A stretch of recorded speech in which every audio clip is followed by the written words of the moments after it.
Assalamualaikum warahmatullahi wabarakatuh. Nama saya Muhammad Fajar Sidik dari PAI 5. Alhamdulillahirrahmanirrahim. Wabihi nasta'inu ala umuri dunya wa din. Wassalatu wassalamu ala asrafil anbiya wa mursalin wa ala alihi washabihi ajma'in, amma ba'du. Pada kesempatan kali ini saya akan memaparkan materi penjelasan tentang pernikahan dan perceraian. Allah Subhanahu wa taala berfirman, "Wa min kulli syai'in khalaqna zawjaini la'allakum tadhakkarun." Yang artinya, dan segala sesuatu kami ciptakan berpasang-pasangan agar kamu mengingat kebesaran Allah.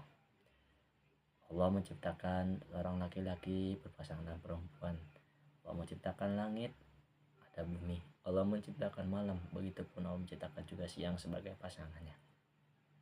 Pengertian pernikahan dalam agama Islam yang diartikan sebagai pernikahan dapat diartikan bahwa suatu perjanjian suci yang dilakukan oleh laki-laki dan seorang perempuan yang ingin melanjutkan hubungan menjadi hubungan yang halal.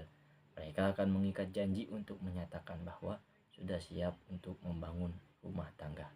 Hal ini senada dengan yang diungkapkan oleh seorang ulama besar yang bernama Abdurrahman Al-Jaziri yang menyatakan bahwa perkawinan adalah sebuah perjanjian suci yang dilakukan antara laki-laki dan seorang perempuan dengan tujuan untuk membentuk keluarga yang bahagia, sakinah dan mawaddah.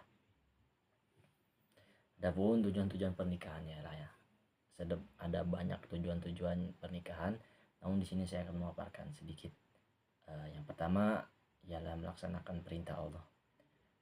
Allah berfirman dalam surat An-Nur ayat 32 yang artinya, dan nikahkanlah orang-orang yang masih membujang di antara kamu dan juga orang-orang yang layak menikah dari hamba sahayamu yang laki-laki dan perempuan. Jika mereka miskin, Allah akan memberi kemampuan kepada mereka dengan karunia-Nya, dan Allah Maha Luas pemberi apapun, dan Allah juga Maha mengetahui segala apapun.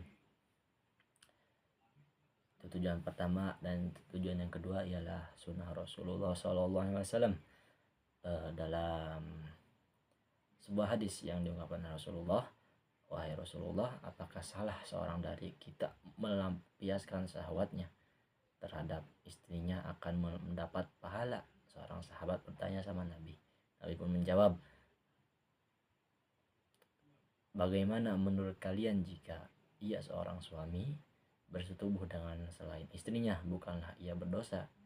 Begitupun pula jika ia bersetubuh dengan istrinya di tempat yang halal, yang akan diperoleh pahala." Hadis riwayat Bukhari dan Muslim. Seperti yang dijelaskan oleh Nabi bahwasanya ketika kita berhubungan suami istri itu yang sudah halal akan mendapatkan pahala dan ganjaran dari Allah Subhanahu wa taala. Untuk selanjutnya yakni nomor 3, menyempurnakan separuh agama. Terlaksananya pernikahan berarti sama halnya dengan menyempurnakan separuh agama Islam.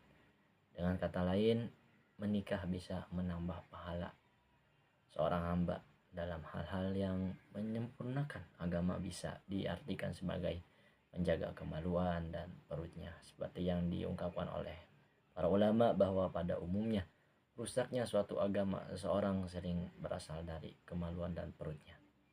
Jika seorang menikah, maka ia telah menyempurnakan separuh agamanya. Karenanya bertakwalah pada Allah pada separuh yang lainnya. Hadis riwayat Al-Baihaqi. Terus selanjutnya yakni tadi di atas saya sudah memaparkan masalah tentang pernikahan. Untuk selanjutnya saya akan bahas tentang masalah perceraian.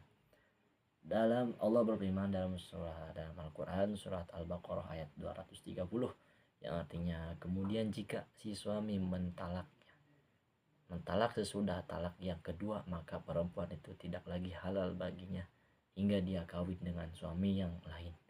Kemudian jika suami yang lain itu menceraikannya, maka tidak ada dosa bagi keduanya, bekas suami pertama dan istri, untuk kawin kembali jika keduanya berpendapat akan dapat menjalankan hukum-hukum Allah.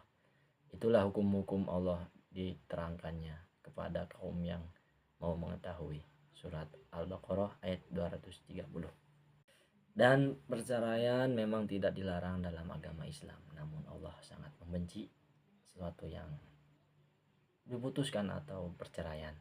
Sebuah perceraian, bercerai adalah jalan terakhir ketika terjadi permasalahan dan saat semua cara telah dilakukan di antara mereka untuk mempertahankan rumah tangga, namun tetap tidak ada perubahan sebelum.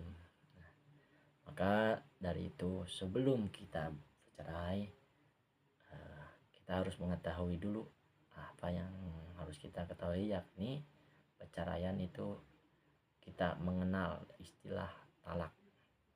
Di sini saya akan memaparkan tentang pengertian talak, dan talak dibagi menjadi berapa. Pengertian talak, talak secara bahasa, talak, talak adalah melepas ikatan. Menurut syariat, talak adalah nama bagi pelepasan ikatan pernikahan. Agar talak dapat terlaksana disyaratkan harus dilakukan oleh suami yang mukallaf. Mukallaf di sini adalah berbalik atau berakal dan atas kemauan sendiri. Adapun bagi orang yang sedang mabuk, maka talaknya tetap sah karena sebagai hukuman baginya. Ulama mengatakan dari yakni Syekh Al-Imam Abi Abdillah Muhammad Ibni Qasim Al-Ghazali, beliau berpendapat seperti itu. Saya akan menjelaskan tentang talak. Talak dibagi menjadi 4 bagian, yakni yang pertama adalah talak mati. Talak mati adalah talak yang terjadi akibat suami ataupun istri yang meninggal, maka otomatis dalam satu hubungan pernikahan itu dinyatakan talak. Yang kedua ada talak hidup, yang dimana seorang suami dan istri masih hidup, tetapi akibat sebuah pertingkaian atau permasalahan dalam rumah tangga akhirnya memutuskan untuk bertalak atau bercerai. Untuk selanjutnya ialah talak raj'i. Talak raj'i adalah talak yang terjadi antara suami istri. Talak raj'i ini terjadi saat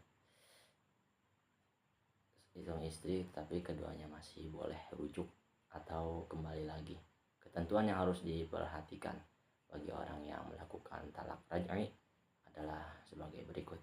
Yang pertama itu yaitu talaknya masih jatuh talak 1 atau seorang suami masih mengatakan 1 kali talak, mengucapkan kepada istrinya. Bila suami hendak kembali dikala seorang istri masih dalam keadaan iddah, maka tidak perlu melakukan akad nikah yang baru. Dan apabila seorang istri sudah jatuh iddahnya sudah selesai, maka seorang suami yang ingin kembali harus melakukan akad yang baru. Yang keempat adalah talak bain. Talak bain adalah talak dengan suami dan istri yang tidak boleh kembali lagi kepadanya istrinya kecuali dengan melakukan akad nikah yang baru. Talak bain dibagi menjadi 2. Yang pertama talak bain sugro. Talak bain sugro adalah talak yang apabila pasangan ingin kembali, maka keduanya harus melakukan akad nikah yang baru dan syarat-syarat yang berat.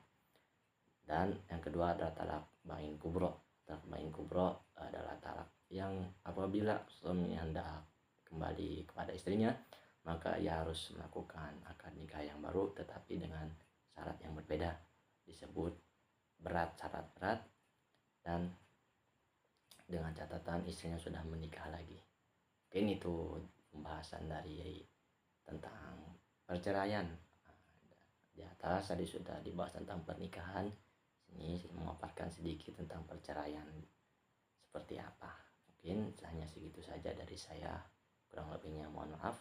Wallahul muwaffiq ila aqwamit thoriq. Assalamualaikum warahmatullahi wabarakatuh.